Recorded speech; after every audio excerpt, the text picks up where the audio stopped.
嗨，大家好，这里是方竹时间，我是方竹。由拉丁裔女演员瑞秋·齐格勒 （Rachel Zegler） 主演的真人版《白雪公主》，终于不负众望地坐实了2025年的年度翻车王的名头。这名头呢，是在电影上映之前，网友们就根据选角以来的一系列广泛争议给预定的。截止4月1号 ，IMDB 的评分是1.5分，也是迪士尼电影史上的最低评分。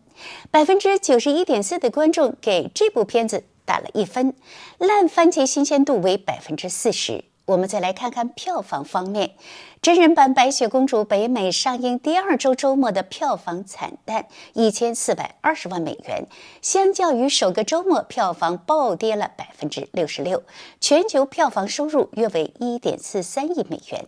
那电影投入了多少钱呢？根据一份最新报告，迪士尼翻拍后实际花费远高于最先公布的2.7亿美元，实际制作成本约为3.5亿美元。一般来说呢，电影票房收入需要达到制作成本的2倍才能获利，这就意味着这部翻拍的《白雪公主》口碑票房都是灾难。迪士尼就这部影片而言，亏到了吐血。迪士尼动画片的真人翻拍通常不会受到好评，但是没有哪一部片子会像这部《白雪公主》一般受到如此多的恶意。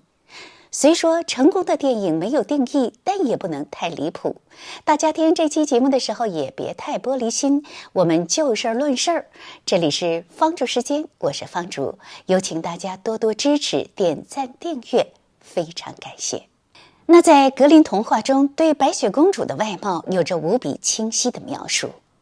她皮肤纯白如雪，嘴唇赤红如血，黑瀑布一般乌黑亮丽的头发，戴一个漂亮的红丝绸发带。然而，新版白雪公主最大争议也是来源于白雪公主的外貌。毕竟扮演者瑞秋·齐格勒是纯正的拉丁血统，棕色皮肤怎么看都跟皮肤纯白如雪不搭嘎。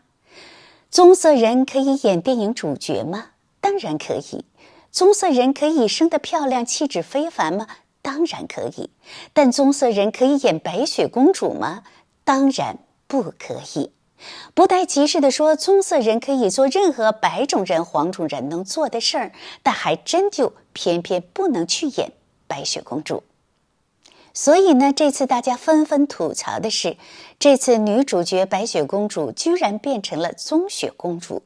这种选角被吐槽是魔镜瞎了眼。自选角以来呢，这部电影就备受争议。瑞秋·泽格勒曾经主演《西区故事》，也年轻也漂亮，唱功很好，演技本身也还好，但绝对不是大多数观众所期待的白雪公主。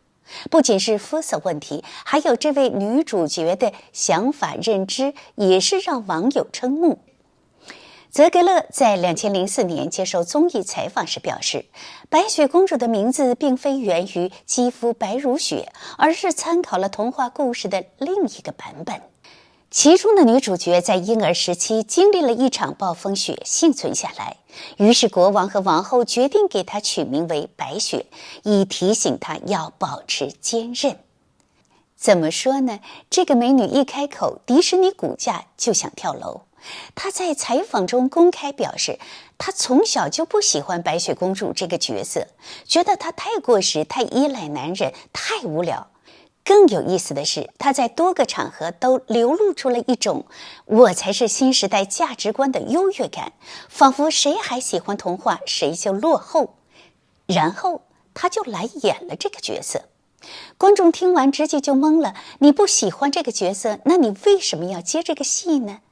你这是演员还是复仇者联盟的卧底？身为移民后裔的00后女演员，齐格勒在政治话题上也毫不忌讳。美国总统大选之后呢，他在社交媒体上发帖，称自己感到心碎和恐惧。特朗普的支持者和特朗普本人永远不会知道什么是和平。这个国家陷入了一场重病。这番言论引发了美国媒体和选民的不满。美国知名主持人梅根·凯利直接批评齐格勒这个女人是头猪。在强烈的抗议声中，齐格勒不得不为自己的言论道歉。我被情绪冲昏了头脑。所以说呢 Rachel Zegler 的一系列令人迷惑的发言，堪称是演员直接把电影宣传到翻车。事实上，网友们都是宽容的，故事好看，情节合乎情理，选个巧克力肤色的人演白雪公主也不是不行，但这就对后妈的选角提出了严苛的要求。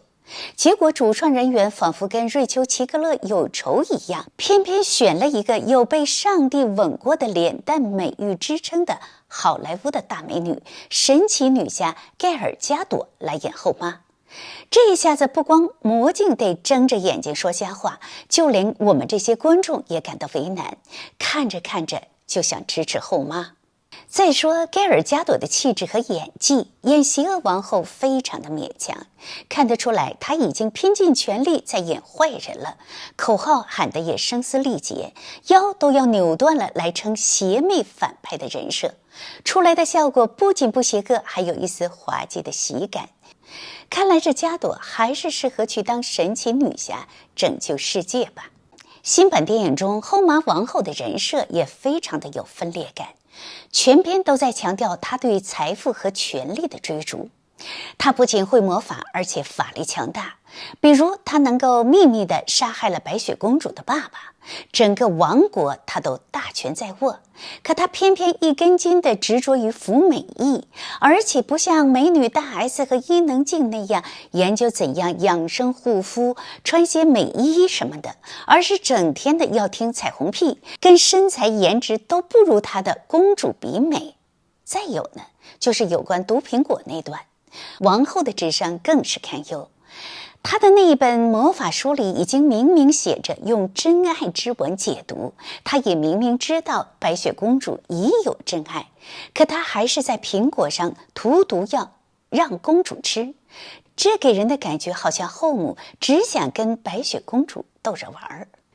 美丽单纯善良的白雪公主要进化成为大有作为的新女性也可以忍受，但王子怎么就变成了盗贼流氓呢？这就让人感觉到很凌乱。为什么要将记忆中的从此公主和王子过上了幸福快乐的生活，那个美好的念想幻灭掉呢？大家都知道现实残酷，但大家只想保留一下童话中的纯真和美好，不行吗？改编一定要在可接受的范围内，因为改编并非重新创作，最起码要尊重原著人物的故事和逻辑的基础上。而白雪公主无论在剧情还是在审美上都没有做到这一点。要知道，迪士尼动画版白雪公主自1937年就上映了，这是全球第一部动画片。迪士尼也是靠着这部动画片发了家，发展成了今天的百年大厂。这本白雪公主对全世界儿童的成长都产生了深远的影响。原本动画片中清纯的白雪公主、恶毒的王后、7个小矮人、魔镜谁是世界上最美的女人等都广为流传。孩子们小时候对爱情的向往就是找到自己的白雪公主和白马王子，对善恶美丑的认知来自于白雪公主和恶毒王后的对比，对友谊的体会来自于白雪公主和身边的小动物和7个小矮人之间的相处。就是这些最简单最基本的童话剧情，新版的白雪公主也没有保留。新版讲述的是一个拉丁裔女人靠着8个肤色各异的小伙伴的帮助，成功地成为了政客的故事。让人奇怪的是，既然要拍这样一个故事，那为什么要给它挂上白雪公主的名头？难道就是要毁掉全球观众的童年吗？再来说说这部电影的另一个核心元素，7个小矮人。原版童话中，他们是陪伴白雪公主的重要角色，每一个都有性格、有特色、有记忆点。结果到了新版，这7个小矮人取消了，为什么呢？因为有人说小矮人这个称呼有歧视的意味，不尊重身材的多样性。于是迪士尼大手一挥，把7个小矮人改成了7位身高、肤色、性别不相同的旅人。7个小矮人是特色，是灵魂，你全部改掉了，还叫白雪公主吗？观众呢，不是不接受多元，而是不接受强行换设定、加文化符号删除、加套用政治公式的那种表面的包容。这就好比你去吃宫保鸡丁，服务员说不好意思，我们不加鸡肉，不放辣椒，也不炒，改成了藜麦沙拉。根据康明颂报道，由于白雪公主上映后票房惨淡，反应不佳，各大电影公司纷纷开始放弃制作觉醒电影，开始回顾10多年前他们所关注的那些项目。反映在觉醒文化最明显的就是近年来美国政府积极推动的多元化、公平和包容性。初衷呢是通过吸纳不同背景的人才，消除偏见，打造包容环境，来消除种族、性别、宗教等方面的歧视，促进公平竞争。然而，由于真人版白雪公主引发大家对觉醒文化的反弹，以致票房惨淡。制片方开始认真反思，好莱坞需要停止觉醒文化，并专注于讲好故事。还有一位知道内幕的制片人透露说，其实制片方将觉醒的内容视为赚钱的新途径，想以此来吸引大量的年轻观众。但这些观众不一定会到电影院观看。所以电影人还是专注讲故事吧，少些政治正确，毕竟花钱买票的人所期待的是到电影院看一部好看的电影。这里是方竹时间，我是方竹。如果您喜欢这期节目，就请您点个赞、订个阅，多多支持一下方竹时间。方竹祝您好运好心情，我们下期节目见。